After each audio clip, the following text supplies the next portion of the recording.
And we, over the years, heard so many variations on that question, people wondering about all sorts of things having to do with clothes or body image, or different decisions that they had made in their life and didn't mean that they were in fact too inadequate. And it was a revelation for us because the line that you get is that people nowadays say, I'm not a feminist, but, you know, I want equal pay for equal work, or all of these things that make it seem like we're all so craven and opportunistic and kind of cowardly. We won't dare to put on the feminist mantle because we're lazy. But in fact, I think there's been a lot of messaging that says, that we're absorbing, that says, you're not good enough to be a feminist. You didn't have to have a coat hanger abortion. You know, these sorts of things that we don't want this generation to have. We don't want future generations to have. Oppression is also something that's being used to undermine our ability to claim that mantle. And so we're here to say that it's really important to not take that on, that baggage, and that you probably, everyone in this room has done so many things for feminism that they could hold on to and hold up to anyone who ever challenged it. And certainly, I hope you feel an invitation to think about how it already is in your life if you don't personally identify. Lots of feminist activists, because they're getting older, lots of feminist activists from the 60s and 70s have died recently, and we're certainly not happy about that, despite our conflicts with them. It's very sad to see a generation start to wane. And some of them are really important figures like Betty Friedan or Rosa Parks. I consider a feminist activist too, civil rights leader. Wendy Wasserstein, the playwright, just Andrea Dworkin. All of these incredible people, women, have died in the last few years. And oftentimes when a new giant famous leader dies, we will get a call from some media outlet, it could be the New York Times, it could be Newsweek, and they'll say, because we'll make them think about feminism or what's going on with them, and they'll say, you know, Betty Friedan just died and she was so big and such an important leader, and who are the leaders of your generation? It's always kind of offensive too, because they're calling us and they're like, we know it's not you, but can you give us the telephone number of someone who's leading you all? But then after we get over our peak for a second, we say, you're right, it isn't us. And we quote Alice Rossi from the Feminist Papers, and we say, the public heroines of one generation are the private heroines of the next, and that each of us has the ability to be Betty Friedan or Coretta Scott King or Wendy Wasserstein in our own lives. And that's the potential of this generation, and is in fact greater potential than having an isolated leader. So on that note, we'd like to open this up for a little bit for conversation if people have questions or comments or anything they'd like to say. Yes? How do you respond to people who say that we don't need feminism anymore? Because I've heard that a lot, that, well, you know, we've come so far, we don't need much. What do you say to people who say that?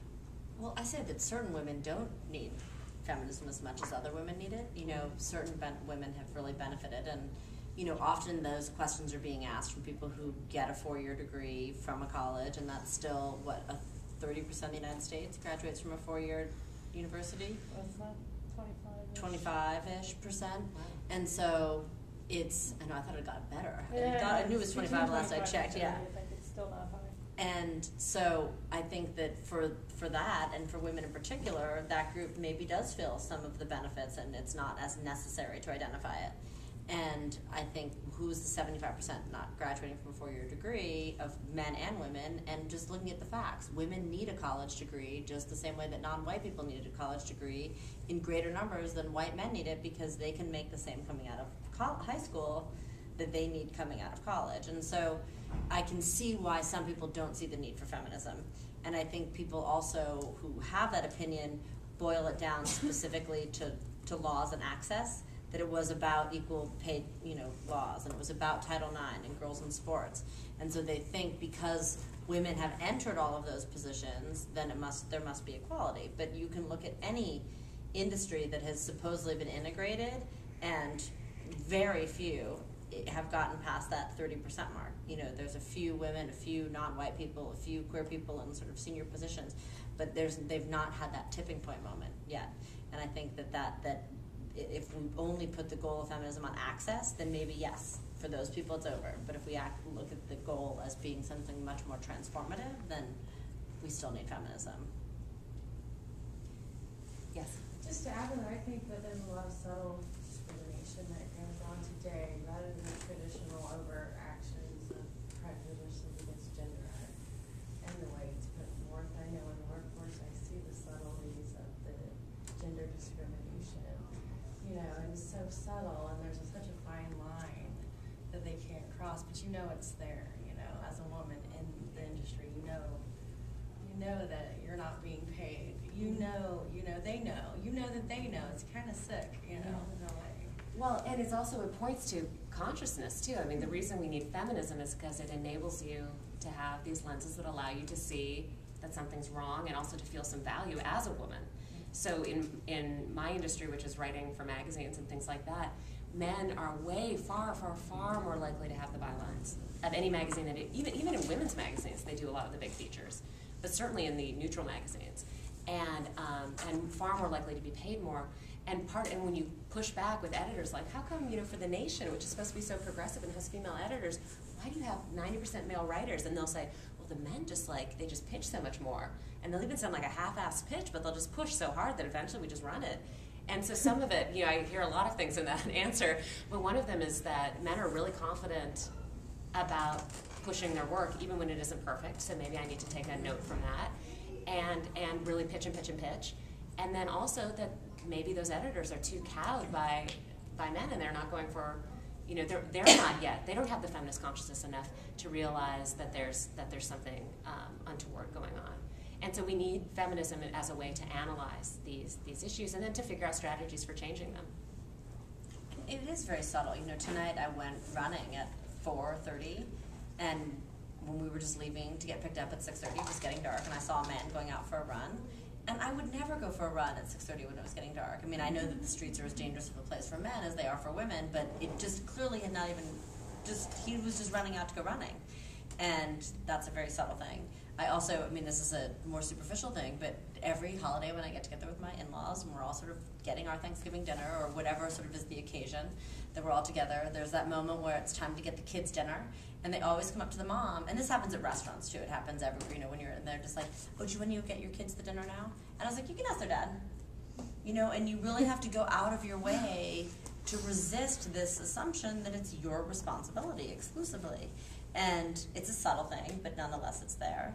And I have a friend who recently went back into the workforce at a design ad agency filled with young progressive people. And she says the number of times she has to listen to cock jokes and dick jokes. She's just like, it is so offensive. And it doesn't even faze them that I have to sit there and listen to this because there's only 2 women in the room. And she was saying too that it also is such an uncomfortable position for women to be in, because even if you disagree with the behavior of the other woman at her level of seniority, you have to align with her. Because if you approve of their dismissal of her behavior, you're approving, you're next. Because it's like the Hillary Sarah Palin. It's really just all women they hate, and she might be an easier victim at that particular moment, but you're going to be the next one. And so I do think it's out there and entrenched and much more subtle, and some of us are better at identifying it and witnessing it. I guess, how do you harmonize that? If you're sort of just still coming in and figuring out where you're at in terms of feminism, but you have a lot of resistance from your family and your boyfriend and your loved ones, what do you do? How do you make it easier on yourself? Well, I think sometimes you can just make a request where you can say, I'm just really trying to figure out the things I believe in, and you love me and you support me, and I'd appreciate it if you would just give me some space to figure these things out and not belittle them. And sometimes just an authentic, a genuine request makes someone feel. I remember my Uncle Randy, this is a little bit different, used to always hector me about he said I had a nose for news, and I do, as it turns out, I have a nose for news, and I did end up being a journalist, but he was basically kind of accusing me of being a gossip, and he would call me Rona after Rona Barrett, which was all before your time. And it really hurt me, and finally my mother was like, you just have to stand up for yourself. I was 9 years old. She said, you just have to stand up for yourself and say that hurts. And it was amazing. After all I did was stop. He thought he was joking, and he thought it was really funny to be able to push back about the things that I was good at and make fun of me. And I said, that really hurts my feelings. And he called me Farrah for till I was 18, after Farrah Fawcett, because he thought that was more more appropriate. He thought it was just more flattering, than Rona Barrett.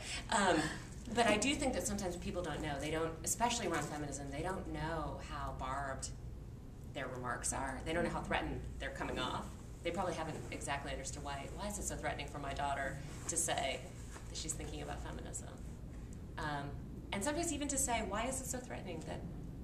Can you just tell me more? I'm not even accusing you of anything. Can you tell me why it's threatening? Because sometimes it's that they have an association that just isn't true, or a fear that isn't relevant, or a fear that maybe they need to express because it's bigoted and you need to help them get beyond it. And I think being very specific both about what feminism means to you as you're evolving and how they're probably making feminist gestures, whether or not they mean to. And, you know, I have a friend who worked in the art world, and years ago would sort of have these fights with her about was she a feminist, and she was not a feminist and couldn't understand my feminism. And then sure enough, like, stayed at her job for a number of years and didn't get promoted and felt really frustrated. And then even in the art world felt like that women collectors and curators weren't taken seriously, and had this very serious conversation. And it was so satisfying to say, well, that's what I mean about feminism, just identifying that those women feel invisible to you, and it's making that visible. And breaking it down for her in a way that she can relate to. And I think for me personally too, I probably did come out when I was in college too staunchly as like that stereotypical feminist where I was like, don't get the door for me, don't ask me to do the dishes, I'm not going to cook, I'm going to be bad at cooking.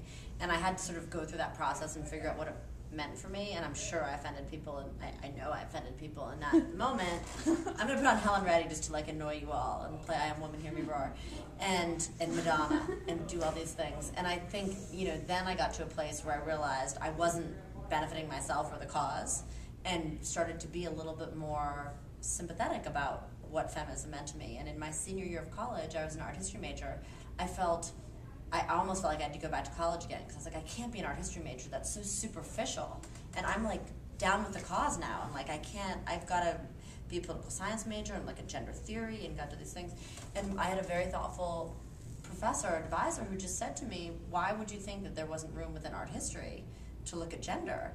And I was like, because it's studying all these ancient paintings by like white guys, like dead white guys. Like what was, and I ended up doing my senior thesis comparing images of Maria de Medici, who in France could not inherit the throne except by default of being the mother of a son who was too young to rule on her own, and so she was allowed to rule in his name for a number of years until he became of age. And then compared to Queen Elizabeth, where women could rule in England, and the images of Queen Elizabeth are very androgynous, and she's just sort of in her royal regal garb. Whereas Maria de Medici, everything about her is like her breasts are hanging out, because she had to overemphasize her connection to her children in order to define her power, and that was where she got her power. And so I was able to find this very feminist thing in a field that I didn't think was feminist. And so if you take that approach and apply it to the people that you're dealing with, oh, you don't think that your life is a feminist, but, you know, how did you, mom and dad, how did you divide the family household budget, and who did it, and what did mom do, or what did, who made more, and how did decisions get made around the house, and just being very thoughtful in terms of your exploring how it has unfolded in other people's lives.